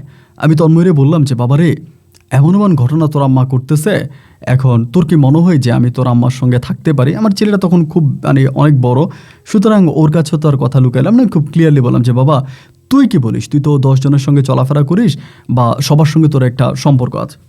ওই তখন আমাকে বলতেছে আব্বা তুমি খারাপ, মানে আমার ছেলে আমারে বলে আমি খারাপ। কিরে আমি খারাপ কেমনি হইলাম? হ্যাঁ তুমি খারাপ, তুমি আম্মার কথা শোনো না, আম্মার সম্বন্ধে বাজে কথা বলো, আম্মা এরকমই না, আম্মা এরকম মহিলা না, তোমার লজ্জা করে না, তুমি তোমার নিজের বোন নামে এরকম বাজে কথা বলতেছো। মানে আমার ছেলে আমার বিপক্ষে গিয়ে তখন আমার সঙ্গে এমন খারাপ ব্যবহার করতেছে যা ঠিক বলার মতো না। তখন একটা সময় চিন্তা করলাম যে আরে, আমি তো আমার ছেলের সুখের জন্য, আমার মেয়ের সুখের জন্যই এই খারাপ মহিলাটাকে ধরে রাখছে আমার জীবনে, তো আমার ছেলে মেয়েও তো আমার না। আমার মেয়েরা আমার সঙ্গে খারাপ ব্যবহার করে, আমার ছেলে আমার সঙ্গে খারাপ ব্যবহার করে। একটা সময় আমি রাগ, ক্ষোভ, অভিমান নিয়ে বাসায় আসা বন্ধ করে দিছি। নিজের ব্যবসা বাণিজ্যগুলো দেখতাম আর বাসায় আসতাম না। আমি বাসায় আসি না, আমার ছেলে মেয়ে, আমার ওয়াইফ একটাবারের জন্য আমার খবর নেয় না যে আমি কোথায় আছি, আমি কোন জায়গায় আসছি, আমি কেন বাসায় আসি না। প্রায় আপনার 2 মাস অতিবাহিত হয়ে গেল, আমার সন্তানের আমার কোনো খবর নিল না, আমার আদরের স্ত্রী আমার কোনো খবর নিল না। আমার কাছে তখন মোবাইল ফোন আছে, আমার মোবাইল ফোন আমাকে একটাবার ফোন দিয়ে জিজ্ঞেস করলো না যে আমি কোথায় আছি। পরে চিন্তা করলাম যে আমি কাদের জন্য করতেছি, আসলে ব্যর্থ, মানে মানে আমি একটা অপদার্থ। এই চিন্তা করে আমি তখন সিদ্ধান্ত নিলাম যে আমি আমার এই বউর সঙ্গে সেপারেট করে ফেলবো। বাড়ি ও নিয়ে গেছে, নিয়ে যাক, আমি আর এই বউর সঙ্গে থাকবো না। পরে আমি আমার বউর সঙ্গে তালাক দিয়ে দিই আমার বউকে। সন্তানটা আর আমার কাছে আসে না, তার মায়ের কাছে রয়ে গেছে। এই বউটারে তালাক দেওয়ার পরে আমি তখন ব্যবসা বাণিজ্য দেখাশোনা করি, ব্যবসা বাণিজ্য সামলাচ্ছিলাম। তো আমার যে কারখানায় আছে, আমার কারখানায় একটা মেয়ে আপনার সুপারভাইজার, তার নাম হচ্ছে গিয়ে আপনার মারিয়া। ওই সুপারভাইজার, লাইন সুপারভাইজার, এই লাইন সুপারভাইজার মেয়েটা মানে খুব ভালো ছিল, মানে লাইনে সুপারভাইজারই করতো। তো যে কোনোভাবে হোক মেয়েটার সঙ্গে আমার পরিচয়, আমি কিন্তু আমার ওই গার্মেন্টসের মালিক, আমি কিন্তু মূল মালিক। তারপরে আমার এই মারিয়ার সঙ্গে আমার তখন সম্পর্ক বলতে কথাবার্তা হতো, কিন্তু আমি ছিলাম মালিক। আমার গার্মেন্টসে পিএম ছিল, জিএম ছিল, মানে আপনার মানে এরকম পোস্টে লোক ছিল, আমি কিন্তু সবার সিনিয়র। এরপরে মেয়েটা কিভাবে জানি আমার সঙ্গে তার একটা সম্পর্ক হয়ে যায় বা ফোন নাম্বার আদান প্রদান হয়, তখন সে আমাকে আমার গার্মেন্টসের ডিটেলস বলতো বা গার্মেন্টস সম্বন্ধে যেই, তখন কিন্তু আমি অন্য ব্যবসাগুলো ছেড়ে দিই, শুধু গার্মেন্টস ব্যবসাটাই করি। আমাকে সব কিছু জানাইতো যে স্যার এটা এমন, ওইটা এমন। তো এরকম করে সব কিছু বলতে বলতে আমার যে ভিতরের যে একটা কষ্ট, আমি তখন এই মারিয়ার সঙ্গে আমার কষ্টের বিষয়টা শেয়ার করি যে মারিয়া, আমার জীবনে তো এরকম কষ্ট, আমি তো টাকা দিয়ে কী করবো, আমার কত সুখ নাই। তো মারিয়া আমারে বলে যে স্যার কষ্ট পাবেন না, আপনার কষ্ট পাওয়ার কিছু নেই। তখন আমি আলাদা থাকি, ব্যাচেলার থাকি। তো ও তখন করতো কি, মাঝে মাঝে রান্না করে আমার জন্য নিয়ে আসতো যে স্যার এটা আমি আপনার জন্য রান্না করে আনছি। আমার কিন্তু তখন কাজের লোকও ছিল না। তো আবার ও আইসা আমার জামা কাপড় ধুয়ে দিত, আমার জামা কাপড় ধুয়ে দিত, আমি কি খাবো স্যার আপনি কি খাবেন, মানে খুব, মানে আমার প্রতি তার খুব আন্তরিকতা, খুবই টান, খুবই ভালোবাসা। এইরকম করতে করতে একটা পর্যায়ে আমার নিজের ভিতরে তখন মনে হলো যে এটার সম্ভবত আমার সুখের ঠিকানা। এই মারিয়ার সম্ভবত আমি যেই সুখের আশায় হন্য হয়ে খুঁজে বেড়াচ্ছি, এই মারিয়া হয়তো আমাকে সেই সুখটা এনে দিতে পারে। আমি হয়তো মারিয়ার সঙ্গে থাকলে সুখে থাকতে পারি। আমি এই চিন্তা ভাবনা করে আমি তখন এই সিদ্ধান্তে উপনীত হলাম যে আমি মারিয়াকে বিয়ে করব। মারিয়াকে বিয়ে করবো এবং মারিয়াকে বিয়ে করলে আমার জীবনে সুখ আসবে। এই ভেবে আমি তখন মারিয়াকে বিয়ের প্রস্তাব দিলাম এবং প্রস্তাব দেওয়ার সঙ্গে সঙ্গে মারিয়া আমার প্রস্তাবও গ্রহণ করলো। এই মারিয়ারও আগে একটা বিয়ে হয়েছিল, কিন্তু যে কোনোভাবে হোক ওর তালাক বা ডিভোর্স হয়ে যায়, ওর কোনো সন্তানাদি নেই। ও আমার গার্মেন্টসে সামান্য একজন আপনার লাইন সুপারভাইজার, যাদেরকে বলে এক কথায় সুপারভাইজারই ছিলেন। আমি মারিয়াকে তখন বিয়ে করি। বিয়ে করার পরে আমার গার্মেন্টস তখন এই মারিয়াই বেশিরভাগ দেখাশোনা করতো। ওই যেহেতু এই লাইনে এক্সপার্ট ছিল, ওই সব দেখতো। এরকম করতে করতে একটা সময় আমাকে বলতেছে যে তোমার ওয়াইফ এইভাবে ড্রাইভারের সঙ্গে মিলামেশা করতেছে, থাকতেছে, বাড়িটা তো তোমার, জমিটাও তো তোমার, তুমি মামলা করো। মানে মারিয়া বলতেছে। আমি বললাম যে ধরো আমি মামলা টামলা করে কি করব, আমার এই মামলা টামলার দরকার নাই, আমি এই মামলা হামলা এগুলো কোনো কিছু করতে চাই না, আমি সমস্ত কিছু থেকে দূরে থাকতে চাই। আমার মারিয়া আমারে বলতেছে যে না তুমি মামলা করো, তুমি কেন ছেড়ে দিবা। তখন কিন্তু মারিয়াও গর্ভবতী আমাকে বলতেছে যে না তুমি মামলা করো। পরে মারিয়ার ঘরে আমার একটা মেয়ে সন্তান হয়। মেয়েটা হওয়ার পরও আমাকে বলতেছে যে আমাদের তো থাকার কোনো জায়গা নাই, তুমি বাড়িটা ফিরে আনো, তোমার তো মেয়ে হয়েছে, বাড়িটা ফিরে আনো। আমি বললাম যে আমি অন্য কোথাও জায়গা কিনবো। ও বলে না অন্য কোথাও কেন কিনবো, ওটা কি তোমার বাড়ি নয়, তুমি তোমার বাড়ি ফিরে আনো। এইভাবে বইলা মারিয়া তখন আমাকে দিয়ে একটা মামলা দায়ের করে আমার বউয়ের নামে, মানে আমার বউ লাখির নামে, যদিও আমি এই মামলা করতে চাই না। আমাকে দিয়ে তখন লাখির নামে একটা মামলা করানো হয় এবং মামলার পরে আমি যখন লাখির নামে মামলা করি, একই সঙ্গে সঙ্গে লাখিও তখন তার সন্তান নিয়ে, মানে তার ছেলে তার মেয়ে, তারা তো তার পক্ষে, তার 2 ছেলে 2 মেয়ে, তাদেরকে দিয়ে তখন আমার নামে মামলা দায়ের করায়। এবং আপনার লাখির কাছেও ভালো অ্যাডভোকেট ছিল বা ভালো পাওয়ারের লোক ছিল। তার ড্রাইভারটা খুব খারাপ ছিল, ড্রাইভারের সঙ্গে বড় বড় রাজনীতিবিদদের সম্পর্ক ছিল। এবং এই ড্রাইভারটা আমি পরে জানতে পারি যে সে নাকি ডিবি সোর্স হিসাবেও কাজ করেছে বহুদিন যাবৎ, চট্টগ্রাম জোনে ডিবির সঙ্গে কাজ করে বা বিভিন্ন প্রশাসনের সঙ্গে কাজ করে। ওর বহু ভালো ভালো জায়গায় ওর লিঙ্ক আছে, ও রেবের সঙ্গে অনেকভাবে জড়িত ছিল। শেষ পর্যন্ত দেখা গেল যে আমিও মামলা করি, আপনার লাখিও মামলা করে। এবং এই মামলায় লড়তে গিয়ে তখন আমি তখন আর আমার ব্যবসায় তো যাইতে পারি না, ঘরবাড়িও দেখতে পারি না, মারিয়ার সঙ্গেও থাকতে পারি না। মারিয়ার সঙ্গে তখন আমার ফোনের সম্পর্ক, এবং ফোনের সম্পর্ক ঠিক এইভাবে সময়টা কাটতে কাটতে একটা পর্যায়ে দেখা গেল যে আমার অবস্থা এতটাই খারাপ হয়ে গেল যে আমি ঘরে বাড়ি থাকতে পারি না, বাসায় থাকতে পারি না, ঘরে থাকতে পারি না। সারাক্ষণ পুলিশ আমাকে হন্য হয়ে খুঁজে বেড়াইতেছে। আমার নামে অনেকগুলো মিথ্যা মামলা দায়ের করা হয়। এবং এই রকম মামলা টামলা খাওয়ার পর আমার বউ মারিয়া তখন বলতেছে যে তুমি একটা কাজ করো, তুমি ইয়েতে চলে যাও, মানে তুমি হচ্ছে যে তুমি লুকিয়ে যাও। মামলায় তখন কিন্তু আমি প্রায় হেরে গেছি, আমাকে মামলায় তখন হারাই দেওয়া হয়েছে। তখন আমারে বলতেছে, আমার বউ মারিয়া আমারে বলতেছে, তুমি লুকিয়ে যাও, তুমি যদি লুকিয়ে না যাও, তোমাকে যদি অ্যারেস্ট করে ফেলে তাহলে কিন্তু বিপদে পড়ে যাবা। এই মারিয়া তখন আমাকে করে কি, তার এক আত্মীয়র বাসা চট্টগ্রামে, আমাকে সেখানে পাঠিয়ে দেয়। চট্টগ্রামে তার আত্মীয়র বাসায় পাঠাই দেয়। আমি তখন এই চট্টগ্রামে তার আত্মীয়র বাসায় আশ্রয় নিই। তার এই আত্মীয়র বাসায় থাকতেছি আমি তখন ওইখানে খুব মানবতার জীবনযাপন করতেছি। এবং মামলা কিন্তু তখন সম্পূর্ণ মারিয়া লড়তেছে। উকিলের এটা সেটা তো ডকুমেন্টগুলো নিয়ে আসে, তুমি এখানে সিগনেচার করো, ওখানে সিগনেচার করো। আবার যেহেতু আমার গার্মেন্টস আছে, আমার গার্মেন্টসের অনেক কিছু আমার নিজের সিগনেচার করা লাগে, যেহেতু আমি অনার, আমি এটা সিগনেচার করি, ওটা সিগনেচার করি, আর ও আমার কাছ থেকে এভাবে প্রায় 8 থেকে 9 মাস পর্যন্ত আমাকে ওইখানে লুকিয়ে রাখে, ওই জায়গার মধ্যে লুকিয়ে রাখে। তো 8-9 মাস পরে আমার নিজের কিছু লোক আছে আর কি আমার গার্মেন্টসে, তাদের সঙ্গে মাঝে মাঝে আমি যখন কথা বলি, তারা আমারে বলে যে স্যার, আপনার গার্মেন্টস তো ম্যাডাম মোটামুটি নিজের আয়ত্তে নিয়ে নিছে, এবং আমাদের কাছে মনে হয় না যে আপনার গার্মেন্টস আবার ম্যাডামের কাছ থেকে নিতে পারবেন, মানে মারিয়ার কাছ থেকে। পরে আমি করলাম কি, এই আমার কথা হচ্ছে, আমার বউ লাখি আমার নামে মামলা দেখ, যাই দেখ, যেটাই দেখ, আমি জেল খাটবো, আমার এতে কোনো আপত্তি নেই। আমি জেল খাটবো, আমার জেল হোক, ফাঁসি হোক, যাই হোক, যেটাই হোক, আমার কোনো কিছু প্রয়োজন নাই। আমি আমি আমি ইয়ে করবো, আমি এই আমার গার্মেন্টস আমার লাগবে। আমি তখন এই কক্সবাজার থেকে চট্টগ্রামে চলে আসি। আইসা এই মারিয়ার সঙ্গে গার্মেন্টসে যখন ঢুকি, তখন আমি দেখতে পাই গার্মেন্টস পুরো মারিয়া তার দখলে নিয়ে নেয়, এবং আমার কাছ থেকে এমন কিছু ডকুমেন্ট ও সিগনেচার নিয়ে নেয় যে আইনত ও গার্মেন্টসের মালিক হয়ে যায়, আইনত গার্মেন্টসের মালিক হয়ে যায়। এবার এই মারিয়া উল্টা আমার নামে মামলা করে, আমার নামে মারিয়া মামলা করে। আমি লাখির মামলা থেকে যদিও রেহাই পাইছি, কিন্তু মারিয়ার মামলা থেকে রেহাই পাই নাই। এবং মারিয়ার মামলা থেকে রেহাই না পেয়ে আমি কোনো রকমের জীবন বাঁচানোর জন্য আমার গ্রামের বাড়ি, আমার পৈতৃক ঠিকানা আমি তখন ফিরে যাই। এবং ফিরে যাওয়ার পরে আমি একদিন আমার মায়ের কাছে, আমার বড় ভাবির কাছে আমি তখন এই দুঃখের কথাগুলো বলি। বড় ভাবি আমার বলে, আমার কাছে একটা ভালো কবিরাজ আছে, আপনাকে ওই কবিরাজের কাছে নিয়ে যাব, এবং ওই কবিরাজ কিছু না কিছু একটা করতে পারবে। আমি বললাম, ভাবি কবিরাজ কী করবে, কবিরাজ কিছু করতে পারবে? বলে, আপনি কবিরাজটার কাছে চলেন। আমার ভাবি তখন আমার নিয়ে কবিরাজের বাড়িতে রওনা দিল। ভাইরে, ভাবি যখন কবিরাজের বাড়িতে যাচ্ছে, আমি তখন অবাক হয়ে গেলাম। আমার ভাবি আমাকে আমার সেই প্রথম জীবনের ভালোবাসার জুলেখার বাড়িতে নিয়ে যাচ্ছে। আমি বললাম, মাঝপথে আসার পরে বললাম, ভাবি আপনি আমাকে যে কবিরাজের কাছে নেবেন, সেই কবিরাজের নাম কি? আমার ভাবি বলে, সেই কবিরাজের নাম জুলেখা। আচ্ছা ভাবি, আমি তো যাব না। ভাবি আমাকে জোর জবস্তি করে এই জুলেখার কাছে নিয়ে গেছে। আমি তখন জানতে পারি জুলেখা নাকি এখনও অন্ধ। আমি ওর সামনে বসছি, বসার পরে আমি অঝরে কান্না করতেছি। পরে ও আমারে বলতেছে, তুমি কান্না করতেছো কেন? তো আমি বললাম যে, কান্না করতেছি না। তুই কি আমাকে চিনছো? বলে, চিনবো না কেন, তুমি আকবর না? আমি বললাম, হ্যাঁ আমি আকবর। তা বলে, কান্না করতেছো কেন, তোমার তো 2 বউ, মানে আমার জীবনের পুরো ইতিহাসও জানে। আমি বললাম, তুমি কি তোমার ওই দাদি দ্বারা আমার কোনো ক্ষতি করছো? বলে, না, আমি কখনো তোমার ক্ষতি করি নাই। আমি সব তোমার জানতাম, যে তুমি কোন বিপদে পড়তেছো, কোথায় যাচ্ছ, কি করতেছো, আমি সবই জানতাম, কিন্তু আমি কখনো তোমার ক্ষতি করি নাই।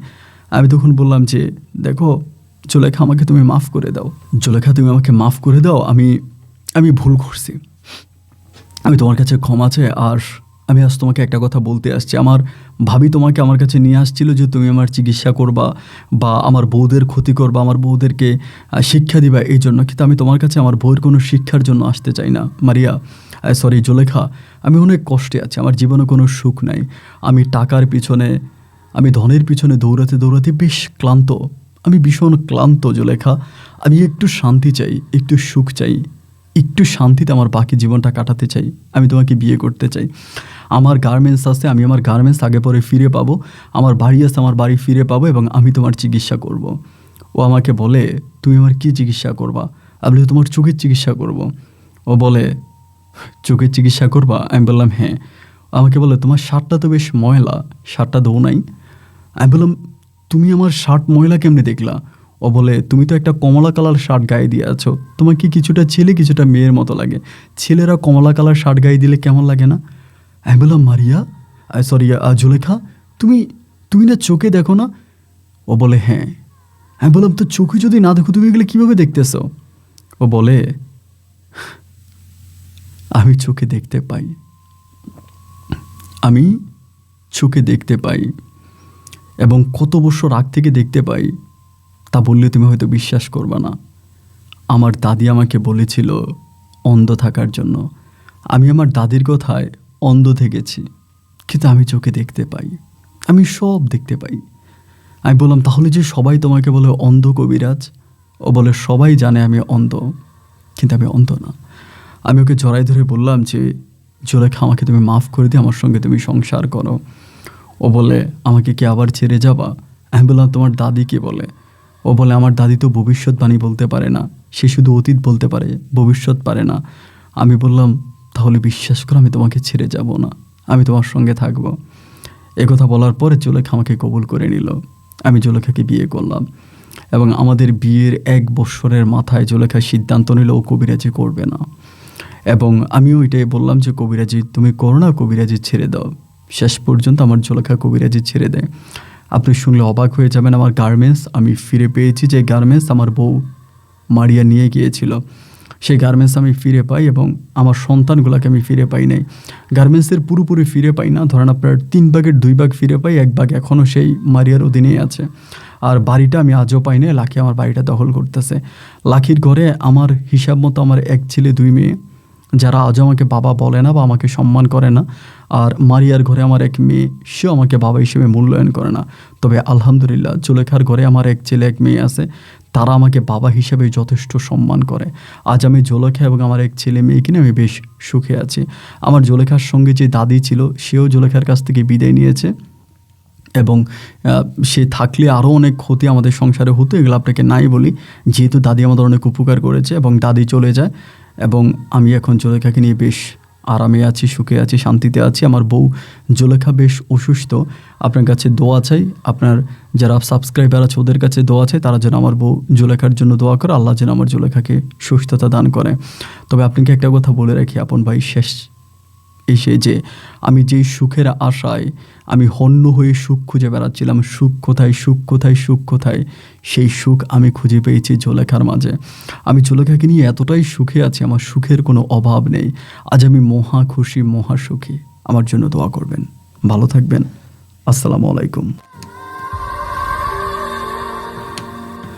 দর্শক বন্ধুরা, সবাইকে অনেক বেশি ধন্যবাদ এই পর্যন্ত আমার সঙ্গে থেকে চট্টগ্রামের ভাই আকবর আলীর জীবনের এই বাস্তব গল্পটা শোনার জন্য। আকবর আলী খুব বড়লোক একজন মানুষ, অনেক ধনী একজন ব্যক্তি। তিনি আমার এতিমখানার জন্য অনেক বড় একটা অ্যামাউন্ট দান করেছে এবং তিনি নিজে এসে দিয়ে গেছে। এটা আমার অনেক বড় একটা পাওয়া, যদিও এখন এতিমখানাটা আর আমার আন্ডারে নাই, আমি এটা আমার আন্ডারে রাখিনি। তারপর আমি ওখানে যাই এবং মাঝে মাঝে আমার সাবস্ক্রাইবার কিছু আছে যারা দেখতে চায়, তাদেরকে দেখাই। তো যাই হোক, আকবর ভাই, আপনাকে অনেক ধন্যবাদ। আপনি আমার পাশে ছিলেন বা আমাকে এটুকু সহযোগিতা সাহায্য করেছেন, এবং আজকের আপনার জীবনের গল্প সত্যি আমি জানি না আমার দর্শকদের কেমন লেগেছে, আমার ভীষণ ভীষণ রকমের ভালো লেগেছে। সুখের আশায় আমরা হন্য হয়ে খুঁজে বেড়াই, সুখ আমাদের আঙিনায়, আমরা তা খুঁজে পাই না। আসলে এই সুখ সে লাকির মাঝে খুঁজেছিল, মারিয়ার মাঝে খুঁজেছিল, পায়নি। যে জুলেখাকে পায়ে ঠেলে দিয়েছিল, শেষ পর্যন্ত সে জুলেখার মাঝে সে প্রকৃত সুখ খুঁজে পেয়েছে। আসলে আমরা চোখ থাকিতে অন্ধ, আসলেই কথাটা সত্য, আমরা চোখ থাকিতে অন্ধ। আপনার এই যে 2টো চোখ, এই 2 চোখ দিয়ে আপনি যা কিছু দেখতে পান, আর 2টো চোখ যদি বন্ধ করেন, আপনি তার থেকে অনেক বেশি কিছু দেখতে পাবেন। আপনার এই 2টা চোখ যদি নষ্ট হয়ে যায়, তাতে কোনো সমস্যা নাই। আপনার ভিতরের চোখটা যদি ঠিক থাকে, ভিতরের চোখটাই হচ্ছে বড়। আর ভিতরের চোখ যদি বন্ধ থাকে আর এই 2 চোখ যদি খোলা থাকে, আপনি চোখ থাকিতে অন্ধ। খুব দামি একটা কথা, যদি বিশ্লেষণটা বুঝতে পারেন। যাই হোক, সবাইকে অনেক ধন্যবাদ এই পর্যন্ত আমার সঙ্গে থাকার জন্য। আপনাদের সঙ্গে আমার আবারও দেখা হবে নতুন দিন, নতুন কোনো গল্পে। সবাই ভালো থাকবেন, সুস্থ থাকবেন। আসসালামু আলাইকুম।